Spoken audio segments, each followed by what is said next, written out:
Bonjour, aujourd'hui nous allons nous replonger dans les années 30 avec une Peugeot 201, un modèle appartenant à Sylvain Aubinet, qui a accepté de nous en parler aujourd'hui.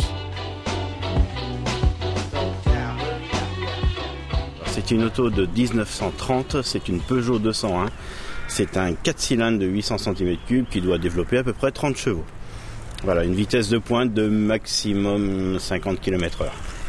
La consommation à l'époque c'était pas un souci, donc ça doit être énorme, ça doit être du 15 litres au 100 environ. Le confort est relativement rudimentaire puisqu'il n'y a pas de chauffage, il y a rien de ce que l'on peut imaginer d'une voiture moderne. Et l'état, il est dans un état dit collection, c'est-à-dire qu'elle est en état de marche parfaitement, et puis état de restauration, c'est-à-dire que toutes les pièces de mécanique, de peinture, de carrosserie et d'embellissement sont refaites à neuf. Alors cette voiture, c'est pas une voiture que j'utilise, c'est la voiture de mon père qui est à vendre actuellement, et donc je l'ai ramenée sur Châteaubriand pour organiser la vente. Et bien tout simplement il l'a acheté, il y a des catalogues de voitures de collection, il y a des ventes un petit peu particulières de voitures de collection, il l'a acheté pour le pur plaisir.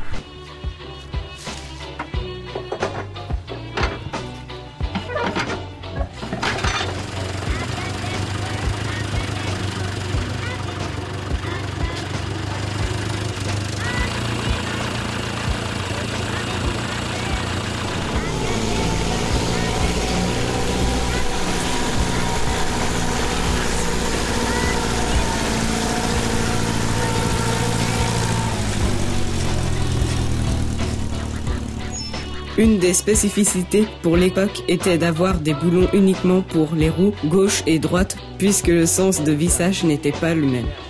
Alors la boîte de vitesse, c'est une boîte à 3 vitesses plus une marche arrière.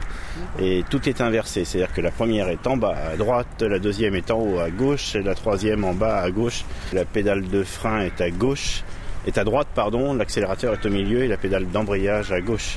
C'est assez compliqué à conduire. Tout est inversé, je pense pas que c'était à l'époque inversé, je pense qu'on a après créé des codes interconstructeurs. C'était le début des autos, c'était le début de la création de l'automobile. Et sachez que ce modèle produit entre 1929 et 1937 est la première voiture française équipée de roues avant indépendantes.